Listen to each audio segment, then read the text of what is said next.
Michelle tells me it's okay if I call the meeting to order, so I'm going to do so.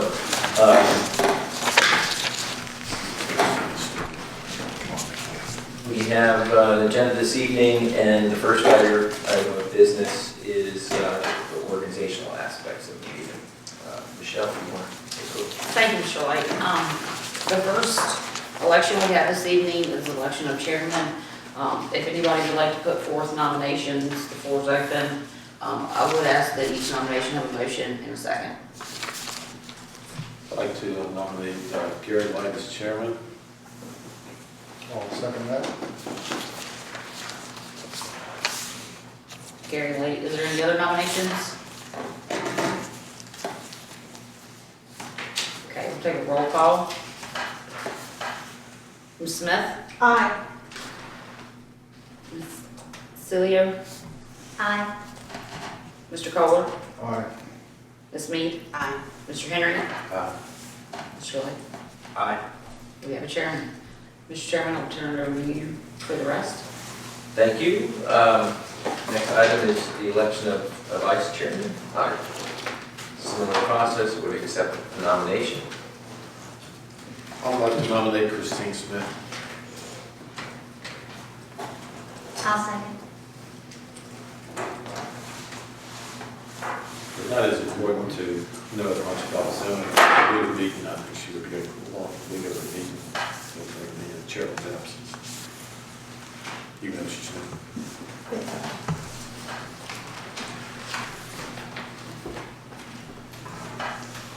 I guess I think we have to adjust to this notion of the representatives of the other bodies, but I guess your commitment is for at least a year. Is that the way it's set up now? So I guess we could potentially be looking at this again next year, but that doesn't really change anything. I don't think there's any way to blackball her. What I had in mind. Thank you for clarifying. I don't think there's any way to blackball her. Oh, no.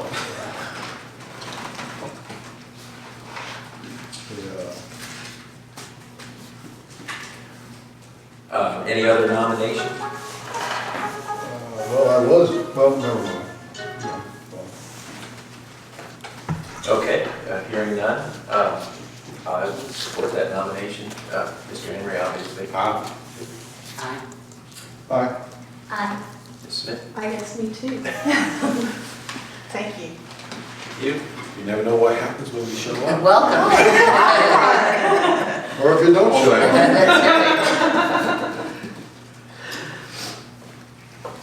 The next item on the agenda is the meeting calendar for 2019. And I believe we were talking about more than just the dates, but Ms. Summers, would you like to take over on this one? Yes, I'd like to have a point of discussion regarding the start time. This is the only board, body that meets at 7:30 instead of 7 o'clock. The board of supervisors, the board of zoning appeals, everybody meets at 7 p.m. So it would make it more uniform and easier for the public to remember if all the meetings started at the same time. We have the meeting schedule. It was posted on board docs and I have it pulled up here. There were no dates that conflicted with state holidays or so with our typical third Wednesday. correct, third Wednesday. So the discussion would be just the start time. Any time can be discussed, but at 7 p.m. Even if you wanted to start earlier and then hold any public hearings at 7 p.m. and get other business over with first, it's up to the discretion of the commission at this point. Thank you. Before I ask for input, Michelle and I spoke about this, and it seemed to me that, in the past we've traded off, convenience for getting back here, both for those of us who work outside the area and for any members of the public.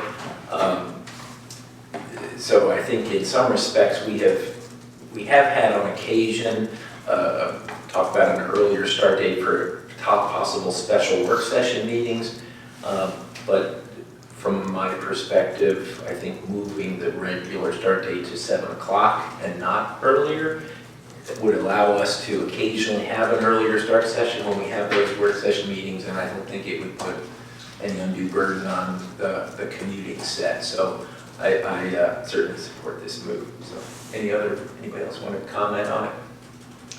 I think the sooner the better. Gets us home a little earlier. I second that. And our zoning administrator needs to get home too. So would anyone like to make a case for an earlier start date than 7? I think 7 is early enough. Yeah, it's an improvement, so take it one step at a time. Okay, well, any further discussion? I guess the request I would have is for a motion to accept the proposal to continue with the schedule as the third Wednesday of each month with the start date at 7 p.m. I'll make that motion. I'll second it. All in favor? Aye. Any opposed? Thank you very much. All right, so I guess we've already been using the agenda, but I guess it would still be appropriate to adopt the rest of the agenda. I would entertain such a motion. I'll move we adopt the agenda. Second. All in favor? Aye. Thank you. We have 2 sets of minutes that have been made available through board docs.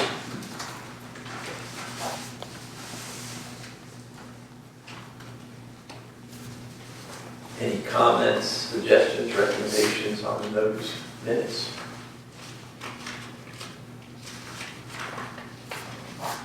If not, let's take them one at a time. I'm going to make a motion to adopt the minutes of the November 20th regular meeting.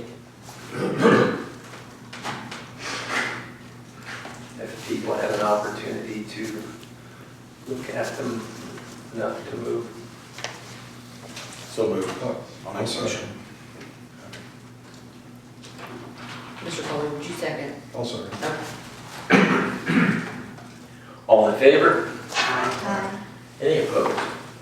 Just wanted to say I'll abstain from both of these votes, as I was not at those meetings. Yes, ma'am. Thank you. Thank you. And similarly, take a motion to adopt the minutes of the December 7th work session meeting. If anyone would be so kind. I so move. Is there a second? I'll second it. All in favor? Any opposed? I'll abstain since I was not here for the 7th. I'm sorry, can't hear you. I don't think I said I abstained since I wasn't here for the 7th meeting. That's a good point. I think only the three of us. You were here. Here. It's an interesting question. I'm not You're sure. looking at the sign. We did have a quorum though, so it would still be an official. Mr. Bird was here. Yes, so I was just making sure. Just for clarification, Sherry, you're abstaining, and Mr. Henry, you're abstaining.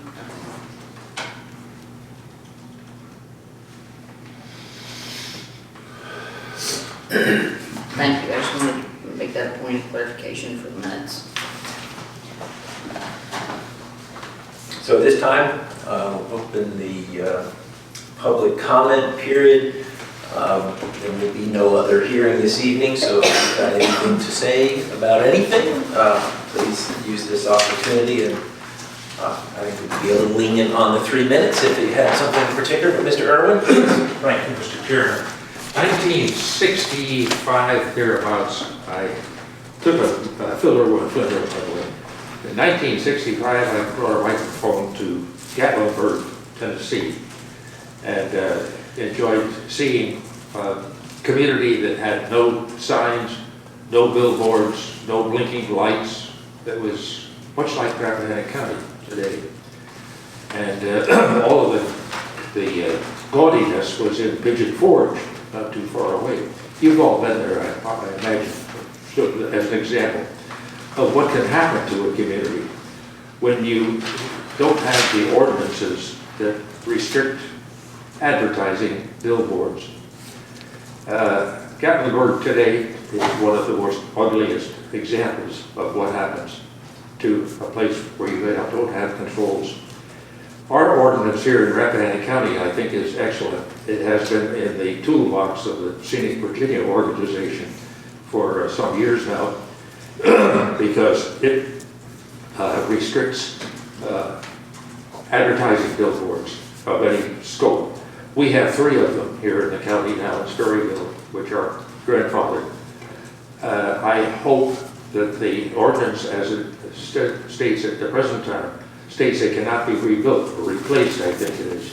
They can be repurposed, repainted, but I don't think they can be repaired or replaced.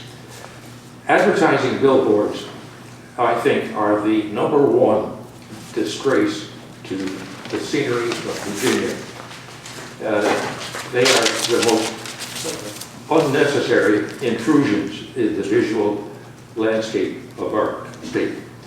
And I hope that you will make sure that whatever consideration you have as far as billboards are concerned, do not weaken at all, and perhaps even strengthen the ordinances that we have here today. Rappahannock County is just too pretty to be disgraced with billboards.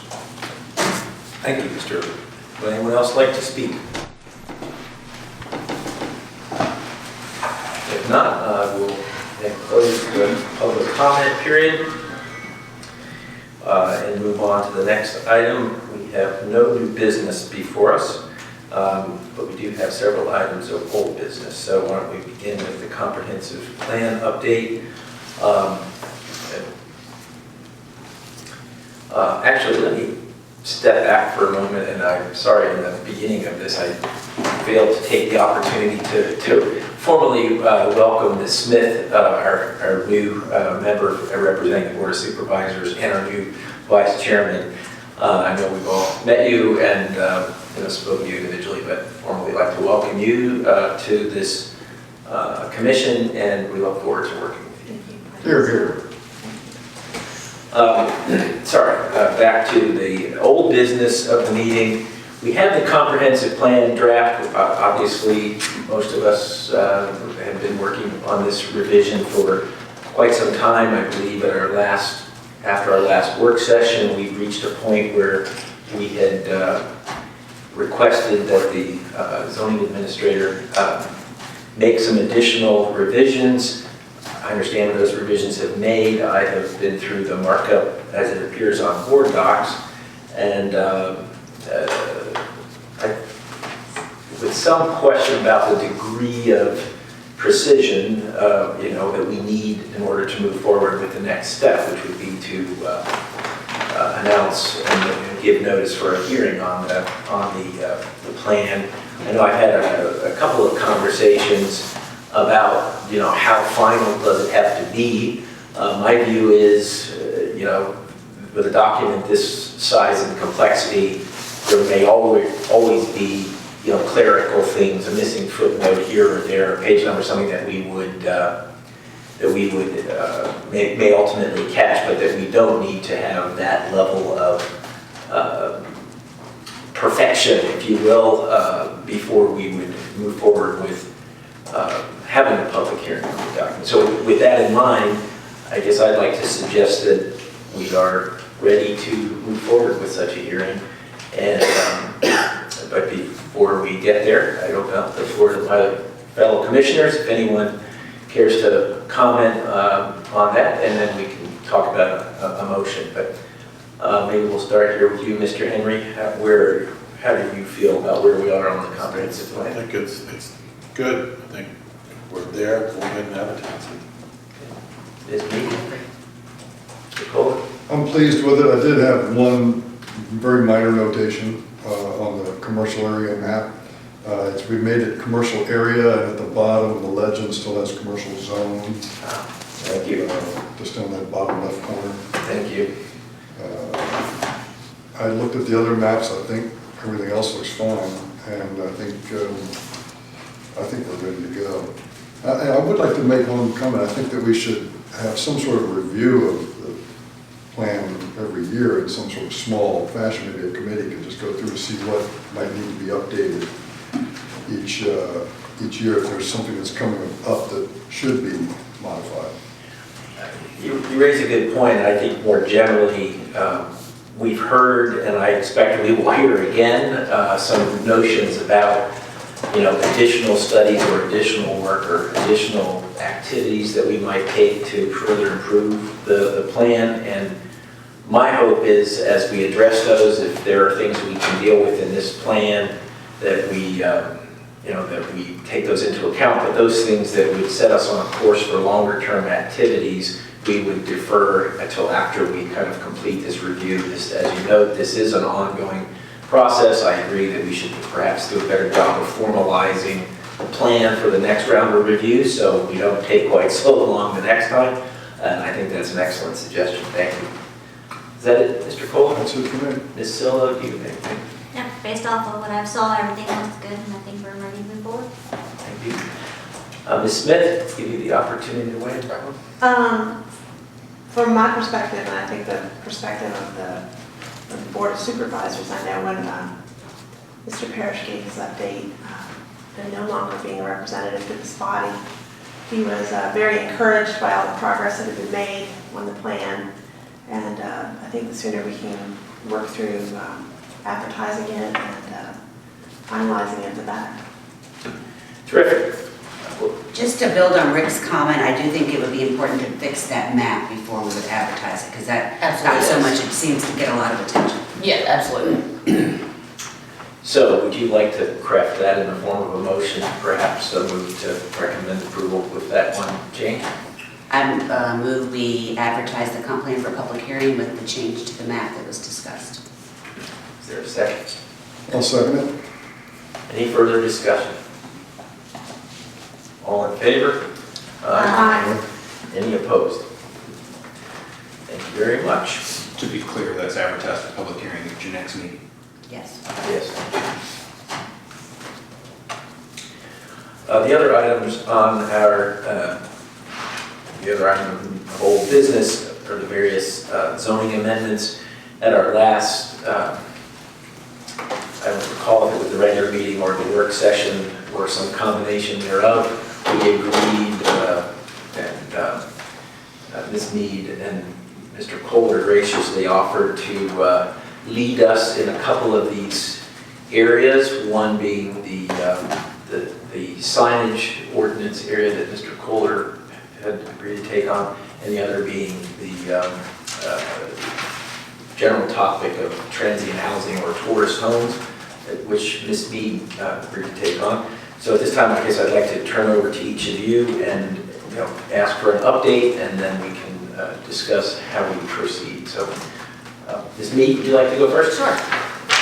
I handed out, as I just have a lot of handouts, and I think things for discussion points. This was a guide that was done in Pennsylvania, and I only have 3 left. Don't believe you. Yeah, I don't believe. It just kind of puts the transient housing, it's just a discussion, so it's just for reading and kind of to get you start thinking about things. What we talked about last time,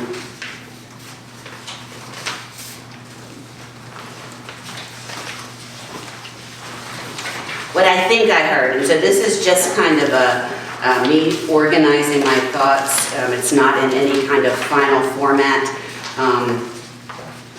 But what I think I heard is, looking at the first part of the document, currently the ordinance has all of these different definitions: bed and breakfast, tourist home, boarding house, hotel, motel, country inn, and then some others that are really unrelated that stand on their own. And there was a desire to,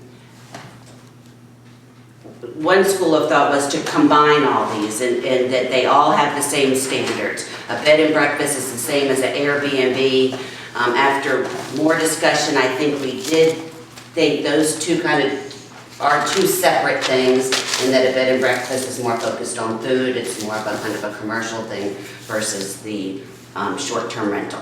So my thought was you take these are the current definitions you have, break them down into just 2, which would be a bed and breakfast and a short-term rental. We had a lot of discussion at the work session of what do you call these things. My thought is that keeps it simple. And then we can talk about what the words are discussions. I just pulled these from other jurisdictions. I didn't recreate the wheel. I think even the bed and breakfast are still exactly the same, and you just have a new one for the short-term rental. Then if you turn the page over, this is what the current ordinance says, and it lumps the standards for tourist home, bed and breakfast, boarding homes. It lumps them all into one. I do find it curious that it's under the commercial, retail, and business use, so we have to think about that. But on the separate page that has the chart, what we kind of said 2 months ago when we were here in December is that let's make it easy if it does certain things. So that's the column to the left. If it's owner occupied, if you're not serving food, if it's on a public road, no more than 2 people a bedroom, and then you could keep compounding, we don't have to have all these things. If they have a VDOT entrance permit, you can prove that you're not going to exceed your occupancy permit. And then you can sign an affidavit that says you have you meet the building code, and those are outlined in number 4. You know, you have a smoke detector, you have this kind of thing. And you register with the Commissioner of Revenue. So if you meet those things, it would be an administrative process, a by right process, whatever this jurisdiction has in place. If you have an absentee homeowner, there's no manager there on site, if you serve food, if you're on a private road, you can't meet any of the other things, then you would get into the public hearing, you would get into the special permit process. And then when you have the special permit process, there's standards. And I just took a stab at it. There was a lot of talk about Fauquier's ordinance and some things they're doing. That's not adopted at this time. It's still under a lot of discussion. And I have that, I can hand it out. But, the first standard is that you don't exceed the occupancy permit or the level set by the building code and your drain field. Or you could do it, there's 2 options there. The maximum number of people don't exceed 2 people per bedroom. 2, they'd have to register annually with the Commissioner of Revenue so that they pay taxes.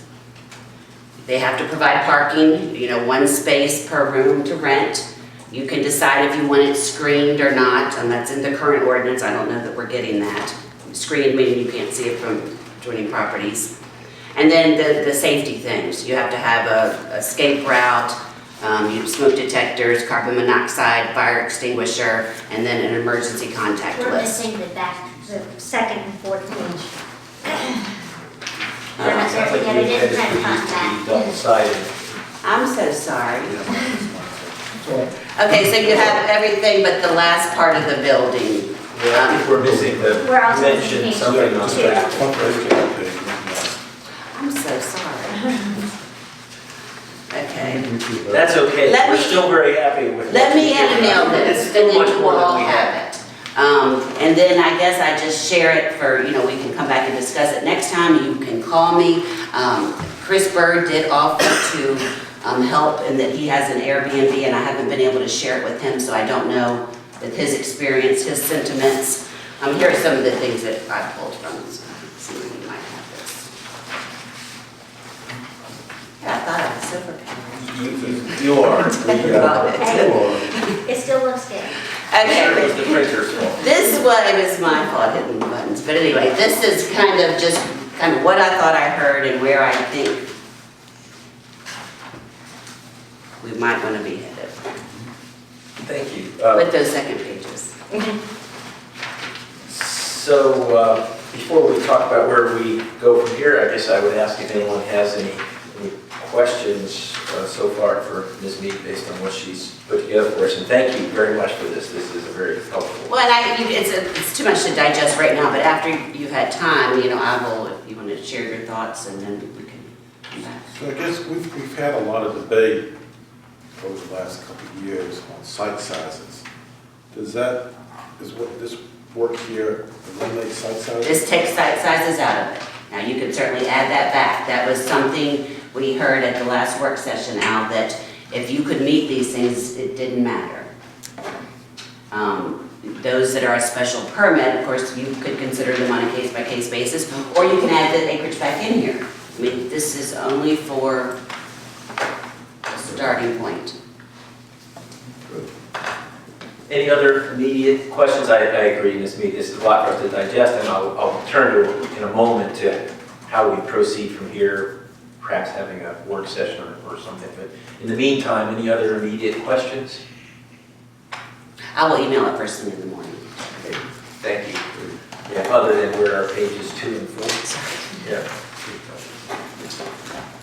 So why don't we move to the, how we go with this? I suppose there's at least 2 options before us. One would be to just have everybody kind of go off and read it, take a look at it separately, and come back prepared to discuss it at our next regular meeting.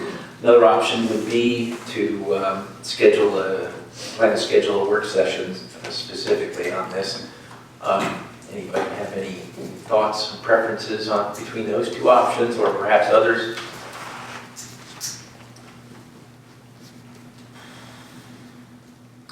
How does this dovetail with the rest of the ordinance as pertains to hotels and things of that nature? So in my mind, all I was addressing here, because we did start talking about hotel and motel and country inn, and I think they are a separate use. I don't think you can combine them into here. So I think on the commission's radar are all of these text amendments that we have in a chart form that need to happen at some point. This is only dealing with the short-term rental.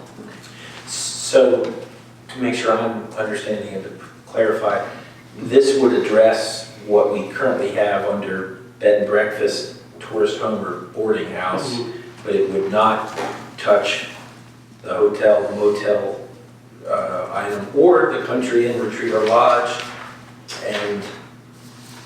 And I assume we have a proposed definition of spa that we have worked on through our other activities. When I started thinking about this, I thought they are a separate issue. A hotel, Understand. yeah. I agree. I just want to just clarify so that we're all on the same page.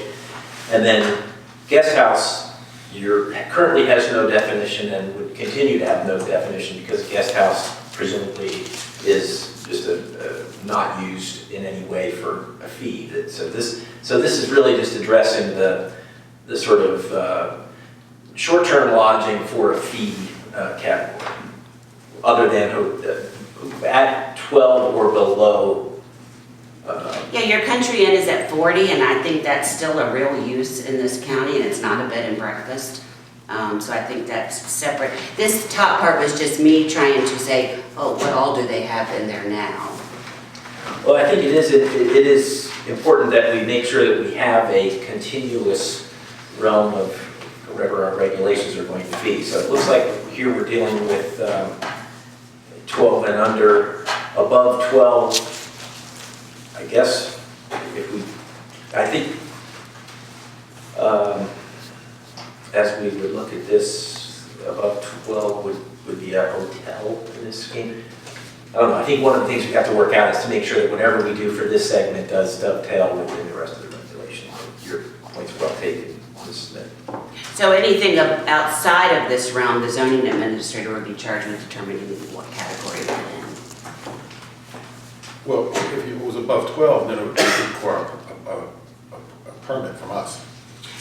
If it is above 12, it would not be considered a bed and breakfast or a short-term rental. Okay. It would be So different. presumably Yeah. it would fit the hotel category, as I believe, if I'm thinking through this, I'm just sort of winging it at this point. But that would be something we would want to take a closer look at again to make sure that we don't have a gap. Or it could be potentially the country inn, retreat, or lodge if it met, if it was in a rural Good point. setting. It's up to 40, I'm sorry, Yeah. that's the point I Yeah. was missing. So 12 to 40, I think generally fits that category, and 41 and above is where we would hit the hotel for the most part.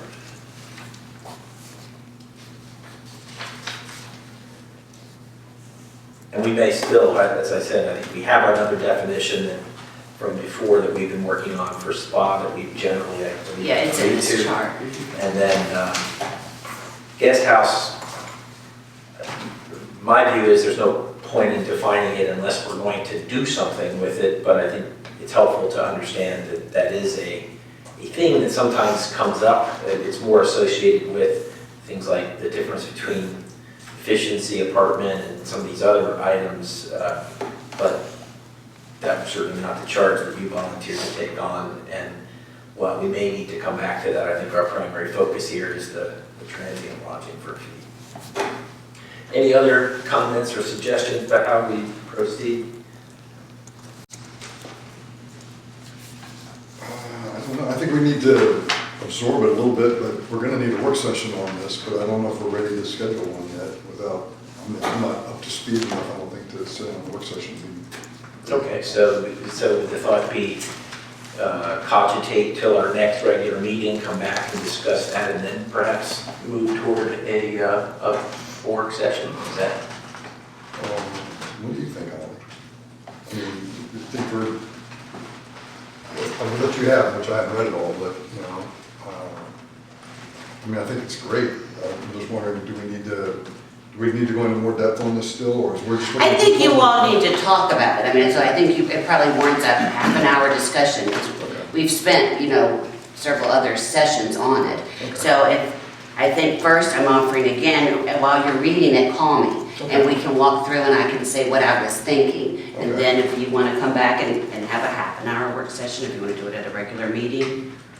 Yeah, I think to me, the concern is, it's always difficult to schedule such a concerted work item at our regular meeting, especially when we don't know what else will be on the agenda for that meeting. That's been something that's challenged us up to this point.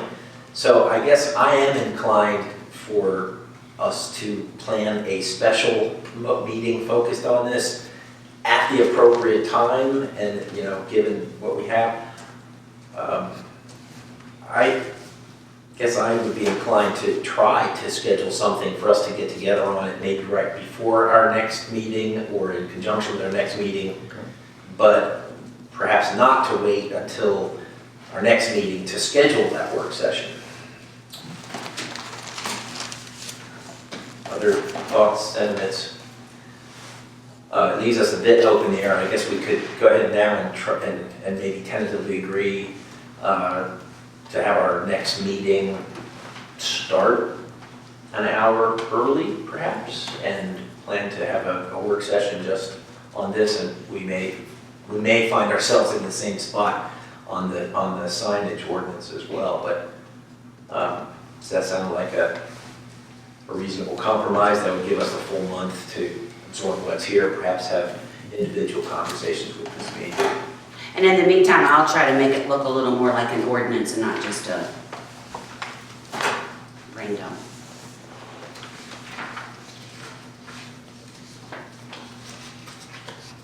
Sounds good to me.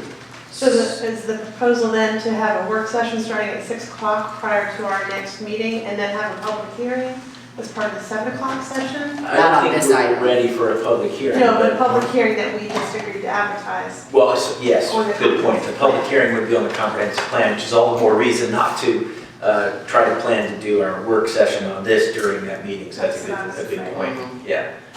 So the question is whether we want to go ahead and say that 6 o'clock before our next meeting, or just, I'd be happy also to just agree that we'll schedule one before our next meeting at a mutually convenient time to be arranged by the zoning administrator, because I know it's hard on the spot to get a time that will necessarily work for everybody. I'm just afraid of moving on this before the comprehensive plan is approved, is sort of like putting the cart before the horse. Yeah, I don't see a scenario in which we would be putting anything out for hearing. We've been grappling with these things, and they're just terribly tedious, and you know, this is a great start. I think it gives us a lot to work on, but I think we're still, I would say, a few sessions away from having something we're ready to put out for hearing. This isn't in conflict with the public, with the comp plan, but I get that the perception. Right. Well, you just want to sort of have the framework and then, you know, build the rest of the puzzle on the inside. Yeah. But I think it's a great start. So why don't we, unless someone wants to propose otherwise, why don't I request? Sorry. Yes, please. I think we're gonna need I think we will need some sort of a work session on the sign ordinance. All right, maybe we should move to So discussing maybe we that. could move to that, and then maybe if we can spend 45 minutes on this, at that session, and then that would allow us to take care of 2 items in a 3-hour session or something. Okay. Or So, just get them under on a roll. good point. Why don't we table the notion of the next step for that work session and move on and discuss the where you are with the efforts on the signing ordinance, and then we'll just come back to when and how we want to schedule the work session. Well, ours poured out. Yours is a bigger task than mine. I didn't think it was at first. Yeah, it is. And I spent some time before Christmas and I read this LGA ad hoc committee model, and I read our zoning ordinance, and I looked up another one, and then I was like, well, I'll just merge these 2 together, this will be easy, and I'll just cut here and paste there, and then after Christmas, I was working on this, and I was thinking, and I started spending hours on this, and I said, and I just got very confused, to be honest, because it just kept mushrooming. Next thing I knew, I had 22 pages, and I didn't know what I'd cut and what I hadn't cut. So I found it very more complex than I had thought. And, but I've got a good foothold on it. And I feel that I'm reviewing, some of the things we've got to talk about at some point are we want our sign ordinance to be good for the county and restrictive so that there's no misunderstandings. But we also want to make sure that we allow for whatever we think is good for the county. And I guess is one way to put it. But I think we can do it. I can have it ready probably in a couple of weeks. I think I'll be able to spend some more time on it and have something out to at least for people to look at as a sort of cut and paste type thing to start with. And then we can, with some options, like option A, option B, through some of these. And then we can sit down as a work group and say, well, this is where we want to go and that's not where we want to go. So, may I ask, I know Rick, you and I talked briefly about this before, but one of the issues, or a significant issue, is the Supreme Court decision that clarified that it's inappropriate to base the ordinance around the content of the sign or freedom of speech considerations. Am I right in that part of the challenge that you faced was that a lot of our ordinance does just that? Yes. A lot of our ordinances, a lot of it's ended up as church signs and fire department signs and real estate signs and B&B signs or whatever. There's all these categories of signs which immediately relates to content. So we really, from my understanding, we can only regulate size, content, materials, and not content, size, and materials, and space, and how these things are structured. I may be missing something here, but Mr. Curry, you look like you're... Which signs can go in which districts? Right. We can... Which signs can be permanent? Which signs can be freestanding versus on a building? What's versus temporary? Yeah. How do you define temporary? Or waggy men that do this full of air, is that a sign? What is a sign? What's public art? Public art. There's some content about that as far as, there's some controversy in Spurrier. So it became bigger than I thought. So the reason I went here is it seems to me that the first step in this is to come up with a new framework that gets to the various, parameters, if you will, that we want to differentiate.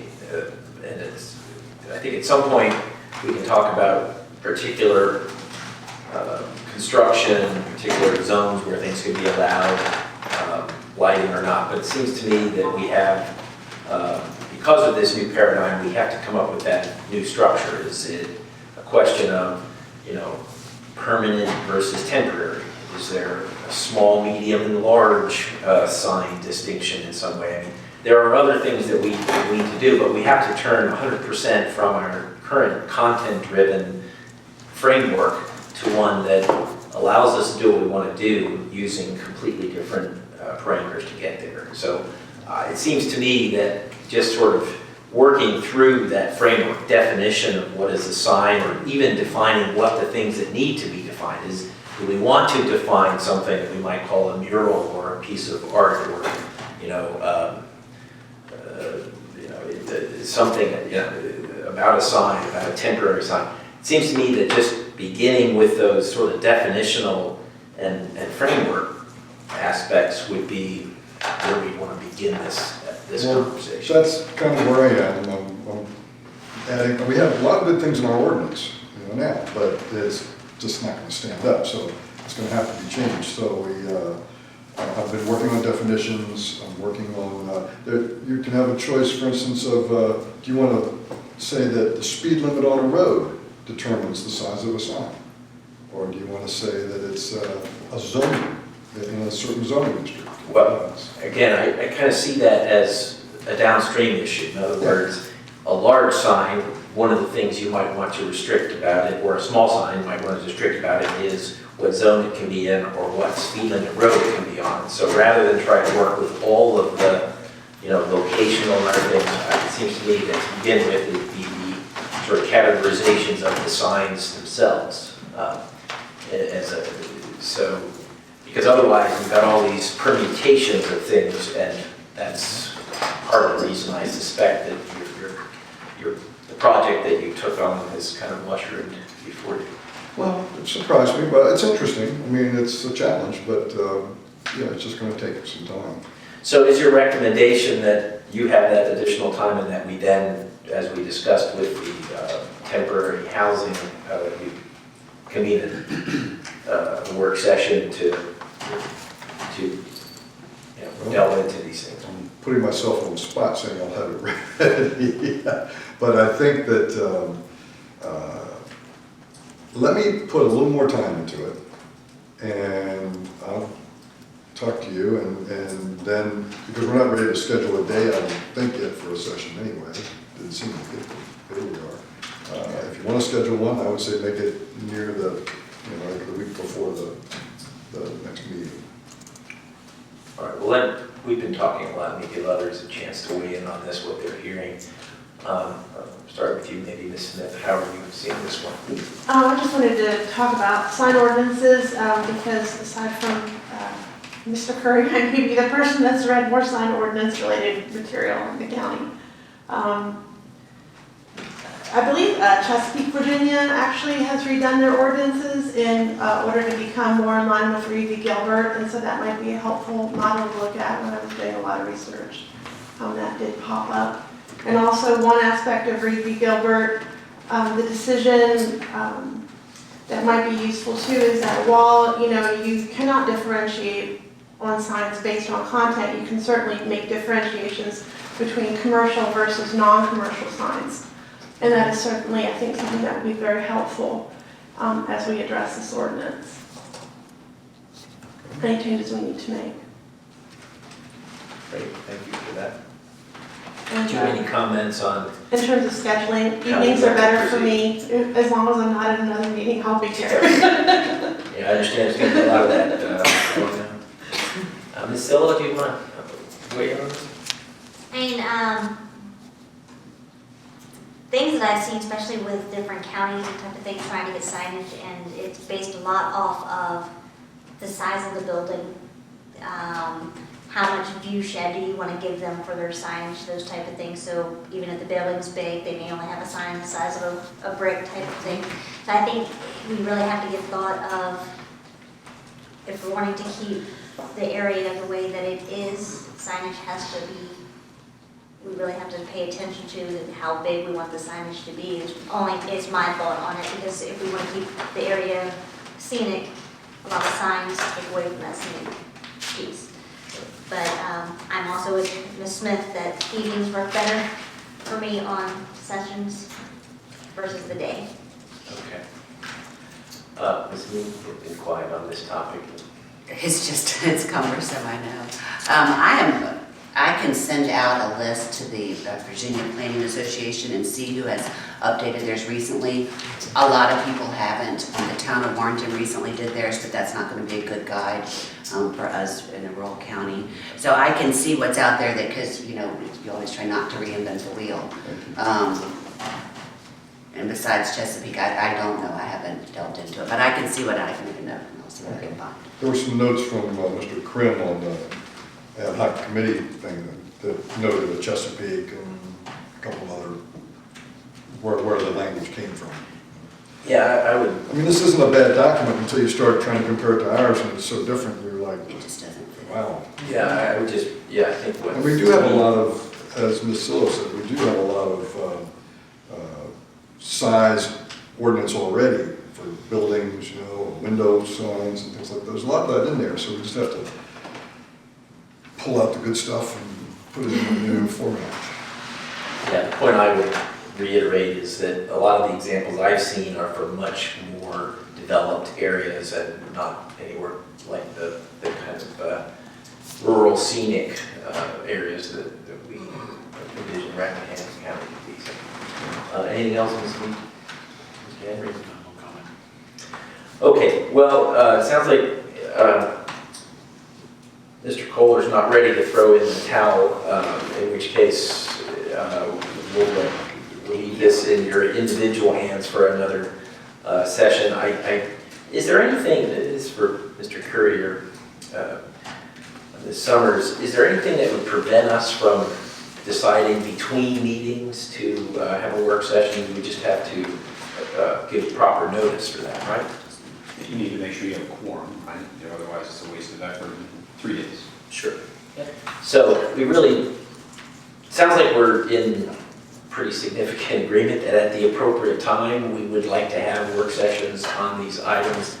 It's a little bit unclear now, both because of the state of play of the individual efforts and the fact that we haven't had them very long, and that none of us necessarily have our full calendars with us. It's a little difficult to schedule at this time. So maybe what I'd like to propose is that we just agree that we will continue to work on these in separately scheduled sessions as the work product calls for, and we'll just deal with that individually through Ms. Mead and Mr. Kohler's efforts. And when we reach that time, we'll go about the scheduling process and give notice. Just, Mr. Chairman, I have one question for the commission. Usually when I set up any work sessions, I use the doodle poll, just to, you know, put options out there. Is everybody comfortable and happy with using that? Do we think that's the most effective way to get these scheduled? Yeah, it works well. Yep, that's I just wanted to check. So maybe that's about as far as we can take it for now. Appreciate the efforts by both of you, and please do continue to share those items as you're prepared to do so.